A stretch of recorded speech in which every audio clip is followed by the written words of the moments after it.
Losing trades do not hurt because of the money. I need you to hear that. I need you to sit with it for a moment before your mind rushes to disagree. Because right now, everything inside you is saying, of course it is about the money. I lost money. That is why it hurts. But you are wrong. And until you understand why you are wrong, every loss will continue to feel like a wound. Every red trade will continue to shake your confidence, disrupt your focus, and push you toward the kind of irrational behavior that turns a small loss into a catastrophic one. The reason a losing trade hurts is not the money you lost. It is what you made that loss mean about you. Let me show you what I am talking about. Think about the last trade that really got to you. Not a small one. The one that sat in your chest. The one you thought about in the shower, at dinner, lying in bed at 2 in the morning. Now, ask yourself honestly, was the dollar amount truly life-altering? In most cases, no. It was a manageable loss, maybe a few $100s, maybe $1,000. An amount that, in any other context, you would spend without a second thought. But this one felt different. This one felt personal. And that is because it was personal. Not because of what the market did, but because of the story you told yourself about what the market did. You took a loss and you turned it into a statement about your intelligence, about your judgment, about your ability to do this. You did not just lose a trade, you lost proof that you are good enough, and that is why it hurt. I have seen this pattern 1,000 times. The trader who knows their strategy works, who has back-tested it, who has seen the results, but who falls apart emotionally when a loss occurs because they are not really trading a strategy. They are trading their self-worth. Every win confirms that they are smart, capable, destined for success. Every loss threatens that identity.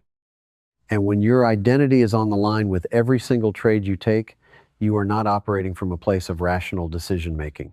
You are operating from a place of survival.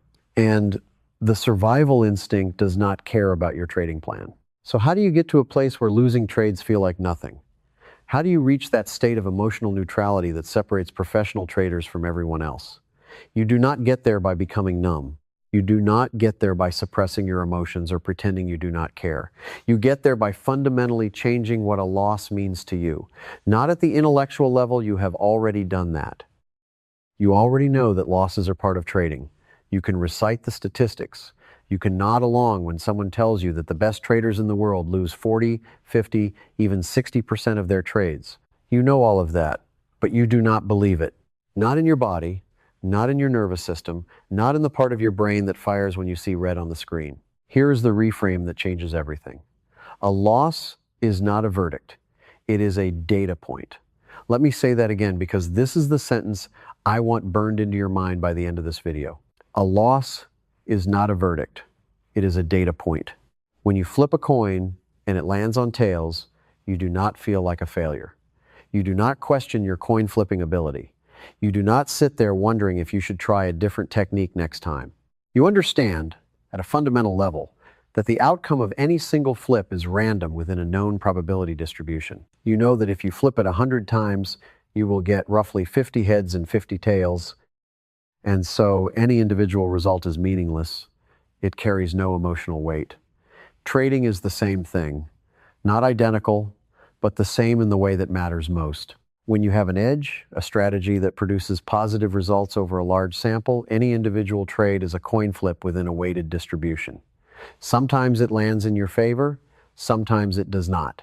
And neither outcome tells you anything about your skill, your intelligence, or your future as a trader. But you do not treat it that way. You treat every loss as evidence that something is wrong, and you treat every win as evidence that something is right. And this trade-by-trade emotional accounting is destroying you. Now, I know what you are thinking. You are thinking, that sounds good in theory, but how do I actually feel that way? How do I stop caring about losses? And the answer is, you do not try to stop caring. You redirect what you care about. You shift your entire measurement system from outcomes to process. And you do it through a set of specific, daily, non-negotiable practices that rewire how your brain relates to trading results. Let me talk about the first practice, pre-acceptance of risk. This is non-negotiable. Before you enter any trade, You must fully accept the worst-case scenario. Not intellectually, viscerally. You must feel the loss before it happens. Here is what that looks like in practice. You are sitting at your desk. Your setup appears. It meets all your criteria. You calculate your position size. Your stop loss is set. At this position size and this stop distance, you stand to lose, say, $75 if the trade goes against you. Before you click buy or sell, you stop. You close your eyes if you need to, and you say to yourself, $75 is gone. I am paying $75 to participate in this trade. That money is spent. It is the cost of doing business. If I get it back, plus a profit, that is the market rewarding me for following my process. If I do not get it back, I paid for information, and the information is that my edge was not present in this particular instance. Then and only then you enter the trade. I know what you are thinking. You are thinking this will not work because you already know you might lose. But there is a difference between knowing you might lose and accepting that you have already lost. The first one leaves room for hope, and hope is what creates pain. When you hope a trade will work, and it does not, you experience the gap between expectation and reality. That gap is where all emotional suffering lives. But when you have genuinely pre-accepted the loss, when that money is already gone in your mind, there is no gap. The outcome matches your expectation regardless of what happens. You either lost what you already gave up, or you got a bonus. Either way, your emotional state remains stable. Let me talk about the second practice, because pre-acceptance alone is not enough. You also need what I call sample size thinking, and it requires a physical tool to make it real. Get a notebook, a physical one, not a spreadsheet, not an app, a notebook you can hold in your hand. At the top of each page, write a number. That number represents your current sample. You are going to track the next 20 trades, not the next 20 days, the next 20 trades. And for each trade, you are going to record exactly 3 things. Whether you followed your entry rules, whether you managed the trade according to your plan, and what the outcome was. Here is the critical part. After 20 trades, you look at the data. You do not look at it after trade 1. You do not look at it after trade 5. You do not evaluate anything until the sample is complete, because individual trades are noise. Only the aggregate is signal. I have worked with traders who adopted this practice and told me it changed their entire experience of the market within weeks. Not because they started winning more, but because they stopped caring about individual losses. When you are on trade 11 of 20, and trade 11 is a loser, it does not feel like a crisis. It feels like trade 11. It has no more emotional significance than a single hand in a 1,000-hand poker session. The context of the sample absorbs the impact of the individual result. Most traders do not think this way. They live and die on every trade. Their confidence after a winning streak is sky high. Their confidence after 3 losses in a row is in the gutter. They are emotional pinballs bouncing between elation and despair based on something they cannot control the outcome of the next trade. Professional traders do not live this way. They think in batches, they think in samples. They evaluate their performance over weeks and months, not minutes and hours. And that is why losses feel like nothing to them. Because a single loss within a properly sized sample is statistically insignificant. It is noise. And you do not get emotional about noise. But there is something even more important than handling losses, and this is the part most traders never consider. You also need to handle wins correctly, because winning trades are more dangerous than losing trades. Let me explain. When you win a trade, your brain releases dopamine. You feel good, you feel validated, you feel like you figured something out. And in that moment of pleasure, something insidious happens. Your brain forms an expectation. It says, this felt good, I want more of this. The next trade should feel like this too. And now you have a problem, because the next trade might be a loser. And when it is, the pain is amplified, not because the loss is large, but because it violated the expectation your last win created. This is the dopamine trap. Wins create expectations. Expectations create pain when they are not met. And so the very thing you are chasing, winning trades, is setting you up to suffer when the inevitable losses come. The practice that breaks this cycle is what I call emotional flattening. And it sounds counterintuitive. After a winning trade, you do not celebrate. You do not pump your fist. You do not call your friend. You do not post it on social media. You do the exact same thing you do after a losing trade. You open your notebook. You ask your 3 questions. You record the data, you close the notebook, you move on. I know what you are thinking. You are thinking, what is the point of trading if I cannot enjoy the wins? And here is my answer. The point of trading is to make money over time, not to feel good about individual trades. If you need individual trades to make you feel something, you are not trading, you are gambling. And gamblers do not last. The goal is not to feel nothing.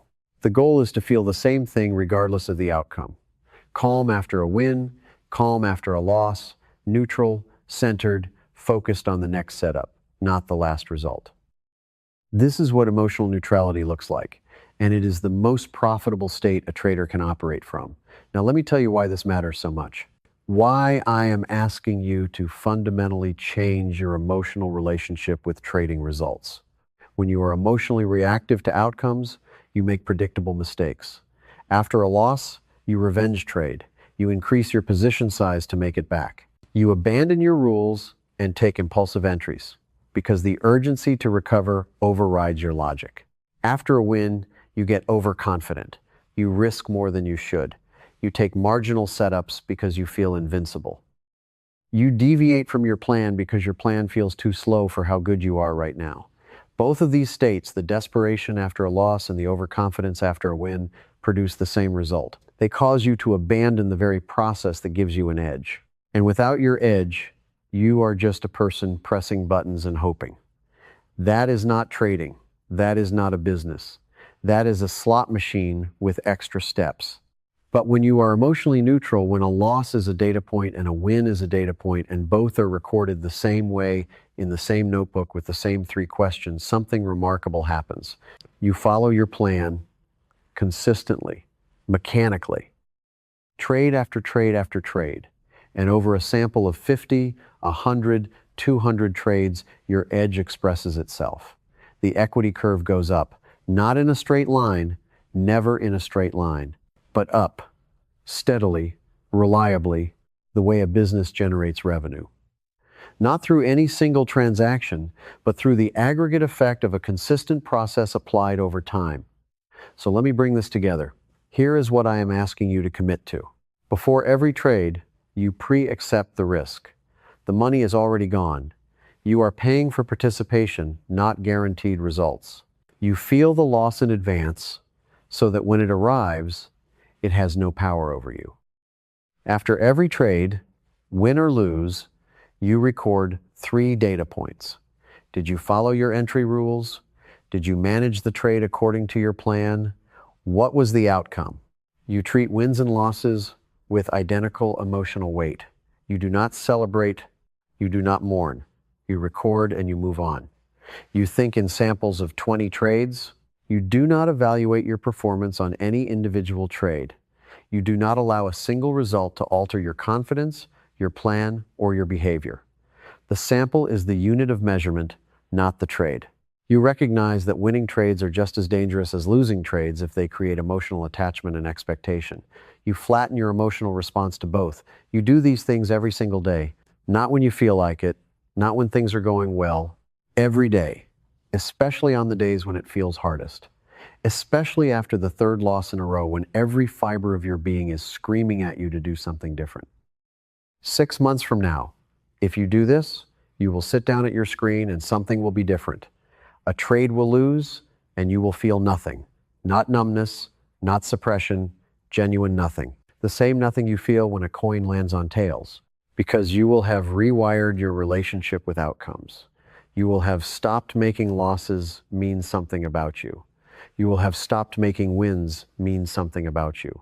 You will have started judging yourself on the only thing you can control, whether you followed your process. And on that day, when a losing trade feels like nothing, you will finally understand what it means to trade like a professional. Not because you stopped losing. You will still lose. You will always lose. But because losing stopped mattering. Because you realize that a loss is not a verdict. It is a data point. And data points do not hurt.